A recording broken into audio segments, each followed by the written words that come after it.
ગુનેગારોને પકડીને police station લઈ જવાય છે, ત્યાં લોકઅપમાં રાખવામાં આવે છે અને એ પછી એના ઉપર કેસ દાખલ થાય છે, કાર્યવાહી થાય છે। પણ લોકઅપમાંથી જ કોઈ આરોપી નાસી જાય તો આવું બન્યું છે। નવાઈ લાગે પણ હકીકત છે, જામનગરમાં આવું બન્યું છે કે જ્યાં પોલીસ સ્ટેશનમાંથી આરોપી ભાગી ગયો। મેઘપર પોલીસ સ્ટેશનની પકડમાંથી આ આરોપી ફરાર થઈ ગયો। આરોપી વિશાલ સિંહ મટુ પોલીસ સ્ટેશનમાંથી ફરાર થઈ ગયો અને ચકચાર મચી ગઈ। એસઓજીએ 84 લાખના હેરોઇન સાથે એને ઝડપી પાડ્યો હતો। પંજાબના 4 શખ્સની પણ ધરપકડ કરવામાં આવી હતી અને મેઘપર પોલીસને વધુ કાર્યવાહી માટે સોંપવામાં આવ્યો હતો। ત્યારે પોલીસ સ્ટેશનમાંથી આ વિશાલ સિંહ ફરાર થતા અનેક સવાલો અને તર્ક વિતર્ક ઊભા થયા છે કે પોલીસ સ્ટેશનમાંથી કોઈ આરોપી આખરે ભાગી કેવી રીતે શકે? શું કોઈ ખાખી વર્દીવાળાની એના પર મીઠી નજર હતી?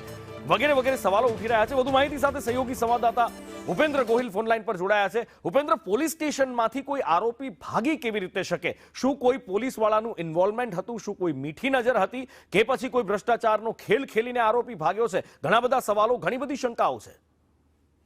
ચોક્કસથી જણાવી દઉં કે જામનગરના મેઘપર પોલીસ સ્ટેશનમાંથી એક આરોપી નાસી છૂટ્યો છે।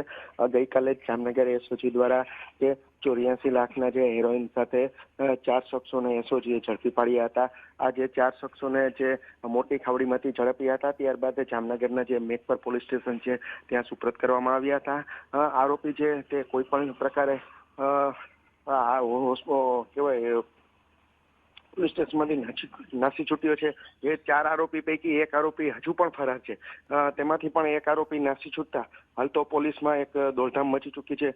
વિશાલસિંહ મટુ નામના જે આરોપી છે તે પોલીસને ચકમો આંકીને ફરાર થઈ ગયો છે।